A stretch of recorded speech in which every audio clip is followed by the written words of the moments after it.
In business, if you have no income and no customer, it's only a matter of time before you fold.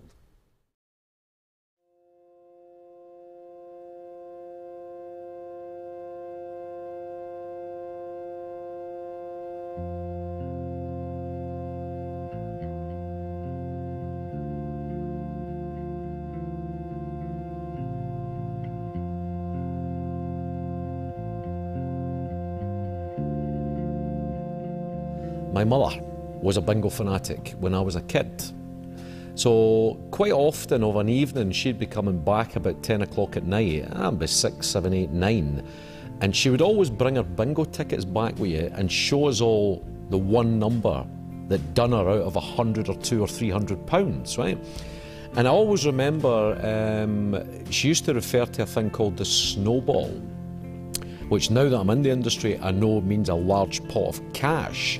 But when I was that age, I had this illusion of a big chocolate snowball sitting on the stage, and if you won it, you got to carry it home. Working as a salesman, and I came across this advert saying bingo managers required for Mecca Leisure. It said had to be qualified to HND or equivalent level, which I didn't have, and there was a wee bit at the bottom that said the right personal qualities were more important than the academic qualifications, and that made me apply. I applied for it, and I think it was 400, and I got it. 20 odd years I had worked very, very hard. I'd made an awful lot of people a hell of a lot of money, and I got to a point where I thought the money was irrelevant. I'm not interested in the money, but what I was getting really totally cheesed off with, which everybody does, is getting told by people that didn't know one end from the other what you should be doing and how you should be doing it. And basically, when I got to that point, I did not want to work for anybody anymore. I contacted a person I'd met nearly 20 years ago who I knew had a lot of bingo clubs, and I just simply said to him, would you consider leasing a club to me? He said he'll get back to me, and about almost 3 months later he did get back to me. Lanark. 72. 2 and 3, 23. 8 all, blind 80. 5 and 4, 54. 5 and 6, 56. All the threes, 13-3. 7 and 4, 74. 7 and 5, 75. 2 and 6, 26. 7 and 1, 71. 7 and 9, 79. 79, good shot. Where are we? Tonight is our first night opening as a part-time cinema.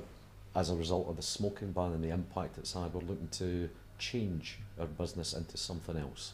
We've got a 300 seating auditorium, and I'd be quite happy with 50, 60. Tonight was advertised quite heavily. We advertised in the local paper called the Lanark Gazette, which has got a 12,500 distribution. We're also advertised in the Glasgow Herald, and we've also done a 3,000 leaflet distribution around local Lanark. So it's a lot of advertising. And what will happen if the cinema doesn't take off? It will take off, because all I'll do is change direction. If this is not what people are looking for, then we'll move in a different direction and find out what they are looking for. I'll make it work.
the cinema hasn't really kicked off to a great success. It's only 2 weeks, but to be honest, on a scale of 1 to 10, it's a -4.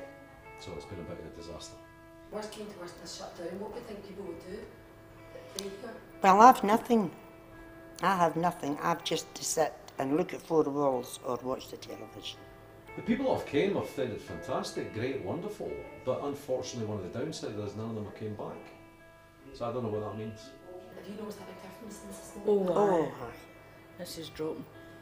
Every bingo, I mean, I just not just come here, I go to other bingos. I'm really hard vexed for Mr. Carroll, really. He's trying because hard. He's trying hard, very hard. The phrase that I've been hit with by the people that have attended have all said on the way out, wonderful, great, brilliant, we wish you all the very best success. And to me, I'm interpreting that as I won't be coming back, which I'm having difficulty with. I can't make sense of that. Why would you say that if you mean the total reverse of it? But maybe it's just the way I'm feeling. Maybe they meant it as a genuine thing, but all the people that have said it have not returned. What do you think about what Martin's doing in the cinema? He can't try any harder. I don't know how that man's no talked himself. How do I feel right now? Shit is the only word I can explain. We've worked hard. We've tried to get the cinema up and running to compensate for the loss of business we've lost since the smoking ban. It doesn't look as if it's going to work, which means the future of this club is pretty limited. Like my thing. Although she shouts wrong calls now and again. Now, that's because I've got my eye done, don't listen to her. It makes you feel let down, it makes you feel depressed, it makes you feel pissed off, it makes you feel rebellious, it makes you feel as if you want to grab something, go out the street and run up to Jack McConnell and grab him by the throat, pin him against the wall and put a sharp object right through his head.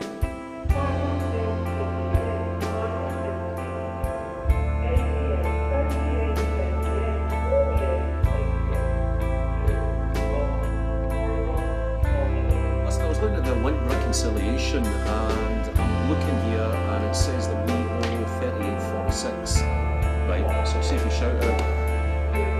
Right, 23.56, right. 89.27 really. And 45.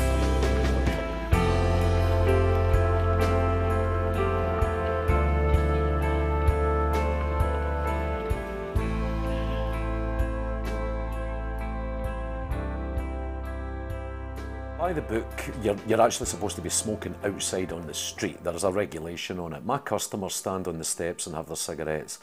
As the weather is changing, and not for the better, it's getting sub-zero now. A few weeks ago I decided that I'm not putting 50, 60, 70, 80, 90-year-old people out on the street to have a cigarette. So I've encouraged them to come in to the foyer. We're not inside the building, but we're definitely breaking the so-called law, and they're about 10, 15 feet inside now, and I don't have a problem with that. And if any authority comes down and says I can't do it, then I think I'll tell them where to go. It is only a cigarette as far as I'm concerned, regardless of the implications, but I would imagine they would instruct me to stop, which I decline. Then they would probably fine me, which I'm not paying. I would imagine then it goes to court, which I'm still not paying, so it's up to them. They can put me in jail if they want. The cause I've got just now is personal. It's my business. I've worked hard for it and it's been absolutely destroyed through no fault of my own. Santa was just starting off, right? And he got all these fairies together and he gave each one of them a Christmas tree. And he told them to go through the whole entire planet and give a Christmas tree to every single household, right? Took months. And basically after a few months, they all came back, they all got rid of their Christmas tree apart from one. And the poor fairy says to Santa, what am I supposed to do with this? And that's how fairies ended up with top of Christmas trees. What I do is, you've seen me on the stage, right? I go for humour. I'm not doing that because you're there. I do that all the time. But more to the point, I don't do that for them. I do that for me. That stops me crying. I watched a thing on the TV a while ago. Oh, hey, this is now holding yourself up now. And it was a guy talking about what he experienced when he had a nervous breakdown. And it doesn't matter what he said about the impact of it. There was one thing that stuck with me, is he said that while it was happening to him, he believed that everyone else was changing. When in actual fact, it was only him. I'm having that problem. I think everybody's changing. It's